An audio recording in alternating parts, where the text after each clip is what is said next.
আসসালামু আলাইকুম প্রিয় দর্শক। আজকের ভিডিওটি শেষ পর্যন্ত না দেখলে হয়তো আপনারা বিশ্বাসই করতে পারবেন না যমুনার চরের এই বিশাল পানির রাজ্যে জাল পেতে কত ধরনের মাছ ধরা যায়। আজ আমার ছোট ভাই এবং আমার চাচাতো ভাই নৌকা নিয়ে বের হয়েছে এক বিশেষ অভিযানে। লক্ষ্য একটাই, কারেন্ট জাল পেতে মাছ ধরা। কিন্তু প্রশ্ন হলো, তারা যে জাল আজ পানিতে পাতবে সেই জালে কি সত্যি মাছ ধরা পড়বে, নাকি ঘন্টার পর ঘন্টা পরিশ্রম করেও খালি হাতে ফিরতে হবে তাদের? চারদিকে শুধু পানি আর পানি, কোথাও মানুষের দেখা নেই। মাঝখানে ছোট একটা নৌকা, আর সেই নৌকায় দুইজন তরুণ। তারা এগিয়ে যাচ্ছে অজানা এক আশায়। ভিডিওর শেষের দিকে আমরা দেখব জাল পাতা শেষ হলো কিনা, কোথায় জাল পাতা হলো, এবং এই বিশাল জলরাশির মধ্যে মাছ ধরার প্রস্তুতি কতটা কঠিন। তাই ভিডিওটি স্কিপ না করে শেষ পর্যন্ত দেখুন, কারণ যমুনার চরের বাস্তব জীবন, সংগ্রাম এবং প্রকৃতির সৌন্দর্য সবকিছুই থাকছে আজকের এই ভিডিওটিতে। বন্ধুরা, বর্তমানে যমুনার চর এলাকায় অনেক নিচু জমি পানিতে তো ডুবে গেছে। বর্ষার পানি বাড়ার সঙ্গে সঙ্গে বিভিন্ন ধরনের দেশি মাছ এসব এলাকায় ছড়িয়ে পড়ে। এই সুযোগটাই কাজে লাগাতে চায় আমার ছোট ভাই এবং আমার চাচাতো ভাই। এই যে দেখেন, ওরা কিন্তু নৌকো নিয়ে যাচ্ছে মাছ ধরার জন্যই। ওরা একদম একবারে এই চরের একদম গহীনে চলে এসেছে। এখান থেকে ওরা জাল পাতবে, জাল পেতে সেগুলো কি করবে, মাছ ধরবে। এই যে আমার চাচাতো ভাই অলরেডি কিন্তু জায়গা সিলেক্ট করেছে। জায়গা সিলেক্ট করার পর এখানে কিন্তু মাছ ধরার জন্য ওরা জালটা সেট করবে। এই জাল পাতা বা জাল ছাড়া কিন্তু খুবই একটা গুরুত্বপূর্ণ কাজ, এবং জায়গা সিলেক্ট করা যেমন গুরুত্বপূর্ণ, তার সাথে সাথে এই জালটা ভালোভাবে সেট আপ করাও কিন্তু খুবই গুরুত্বপূর্ণ। আপনি যদি এই জাল যদি ভালোভাবে যদি সেট আপ না হয়, অর্থাৎ এই জাল কিন্তু প্যাঁচ লেগে যায়। প্যাঁচ লেগে গেলে কিন্তু আপনি মাছ পাবেন না। যার কারণে এই জালটা সেট আপ করা বা জালটা পাতাও কিন্তু খুবই একটা গুরুত্বপূর্ণ কাজ, আর এগুলো পূর্ব অভিজ্ঞতা ছাড়া এটা করা কোনোভাবেই সম্ভব না। কারণ আপনি জাল পাতবেন কিন্তু আপনি মাছ পাবেন না। কারণ এই জালটা সঠিকভাবে সঠিক জায়গা নির্বাচন করে সেট আপ করাটা খুবই খুবই গুরুত্বপূর্ণ কাজ। আর সেটাই করছে আমার চাচাতো ভাই, কারণ এর পূর্বে ওর এ অভিজ্ঞতা অনেক ভালো রয়েছে। বিশেষ করে আমার ছোট ভাই এবং আমার চাচাতো ভাই ওরা যৌথভাবে প্রচুর মাছ ধরে। এটা আগে থেকেই, ওরা ছোট, আরো ছোট যখন ছিল তখন থেকেই কিন্তু ওরা এই কাজগুলো করে।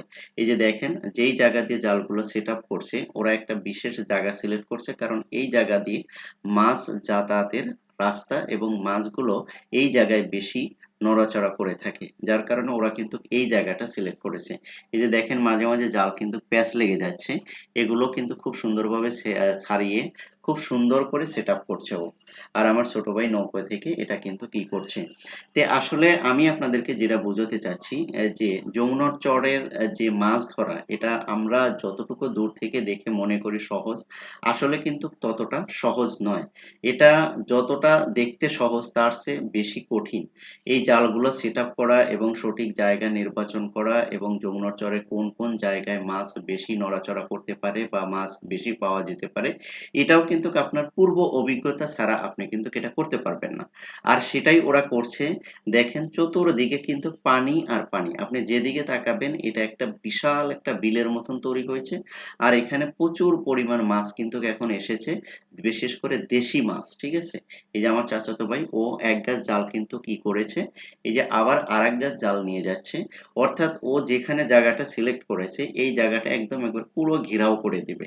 এই যে দেখেন, যেদিকে তাকাবেন আপনি সবুজ ঘাস। ঘাস বলতে কি, এগুলো কিন্তু এখানে কিছু ধানও আছে, আবার সেই সাথে সাথে সে ঘাসও আছে। সব জায়গাটাও সুন্দরভাবে সিলেক্ট করেছে। সিলেক্ট করার পরে কিন্তু এখান দিয়ে ও জালগুলো কি করছে, পেতে দিচ্ছে, সেট আপ করে দিচ্ছে। এই জালগুলো সেট আপ করছে ওরা কিন্তু বিকেল বেলা। সাধারণত বিকেল বেলা জালগুলো সেট আপ করে আসবে। তারপরে এগুলো সকাল বেলা কিন্তু আবার এই জালগুলো দেখতে যাবে। ঠিক আছে, তখন কি পরিমাণ মাছ এখানে পেলো বা কি পরিমাণ মাছ ধরতে পেরলো, তখনই কিন্তু আমি আপনাদের সাথে এই বিষয়টা শিওর করতে পারবো। এখন যেহেতু পড়ন্ত বেলা, বিকেল বেলা ওরা জালগুলো পেতে আসছে, সুন্দর করে সেট আপ দিয়ে আসছে, সকাল বেলা আবার কিন্তু এই জালগুলো দেখতে যাবে। এখন এর পরে কিন্তু আর ওরা কিন্তু দেখবে না, তখনই কিন্তু আমরা আমরা বুঝতে পারবো পারবো যে কি পরিমাণ মাছগুলো এখান থেকে ধরা পড়েছে। তো সে ভিডিওটাও আমি আপনাদের সাথে শেয়ার করব। যদি আপনারা এই ভিডিওটা পছন্দ করেন বা লাইক করেন, কমেন্ট করেন, শেয়ার করেন, তাহলে অবশ্যই আমি এর পরবর্তী যে ভিডিওটা ওদের কি পরিমাণ মাছ পেলো সেটাও কিন্তু আমি আপনাদের সাথে শেয়ার করব। এই যে দেখেন একদম একবারে একটা বিস্তীর্ণ এলাকা জুড়ে কিন্তু এই জালগুলো আমার চাচাতো ভাই সেট আপ করেছে। এখন দেখা যাক শেষ পর্যন্ত কি মাছ পায় না পায়, এটার জন্য অবশ্যই আমাদেরকে অপেক্ষা করতে হবে সকাল অবধি পর্যন্ত। এরপরেই আমরা জানতে পারবো যে এখান থেকে কি পরিমাণ মাছ পাওয়া গেল। এর আগে কিন্তু আমরা এই বিষয়টা নিশ্চিত হতে পারবো না। এই যে ওরা এখন কিন্তু বাসার দিকে ফিরে আসবে, এটাই ওরা চেষ্টা করছে। ওই যে আমার চাচাতো ভাই আসছে, দেখেন ওরা কিন্তু মাছ ধরার জন্য যে জালগুলো ছিল সেগুলো কিন্তু সবই কিন্তু মানে নদীতে বিস্তৃত এলাকায় কিন্তু জালগুলো পেতে দিয়েছে। এখন ওরা বাসায় ফেরার পালা ওদের, কারণ জালগুলো সবগুলো অলরেডি ওরা পানিতে রেখেছে। এই যে আমার চাচাতো ভাই নৌকো নিয়ে এগোচ্ছে, দেখেন চতুর্দিকেই কিন্তু পানি। এটা কিন্তু যমুনা চরের ভিতরে যে নদীটা সেটা কিন্তু, এটা কিন্তু মেন যমুনা চরের নদী না, যমুনা নদী না। এখানে কিন্তু মনে করেন যে ক্যানেলের মতন থাকে, বিলের মতন থাকে, মানে নিচু জায়গা। এখানে মানে বর্ষা হওয়ার আগেই এখানে পানি আসে। আর এই যে নতুন পানি আসে সেই পানির সাথে কিন্তু প্রচুর পরিমাণ মাছ আসে, দেশি মাছগুলো আসে। এগুলো কিন্তু প্রচুর পরিমাণে থাকে। এই যে আমার আরেক চাচতো ভাই আবার এই নদীর ওপারই আবার গরুর জন্য ঘাস কাটতে গেছে, ওকে আবার রিসিভ করতেছে ওরা, ওকেও নিয়ে আসবে আর কি। একসাথে মানে দুই কাজ করছে, ওকে নিয়ে আসবে এবং এখান থেকে ওরা জালগুলো পেতে আসবে। আগামীকাল আবার এই জালগুলো কিন্তু উঠানো হবে, অর্থাৎ মাছগুলো কিন্তু কি করা হবে, ধরা হবে বা দেখা হবে যে কি পরিমাণ মাছ এসেছে। এই যে ওরা কিন্তু দেখেন এই যে গরুর ঘাসও কিন্তু কেটে নিয়ে আসলো, আবার কিন্তু কি করলো, মাছও মারার জন্য আবার কিন্তু জালও ওখানে পেতে আসলো। অর্থাৎ যমুনা চরের মানুষ যারা, এরা কিন্তু যখন যে কাজ আসে, দেখবেন একটা জিনিস আপনাদেরকে আমি বলি, সেটা হলো যে যখন আপনার বর্ষাকাল আসে তখন এখানে যারা বসবাস করে বিশেষ করে যমুনার চরে, তারা প্রত্যেকেই জেলে হয়ে যায়। আবার যখন কৃষিকাজ আসে, জমি জমা আবাদের সময় আসে, তখন দেখবেন প্রত্যেকেই ছেলে থেকে মেয়ে ছোট থেকে বড় সবাই কৃষক হয়ে যায়।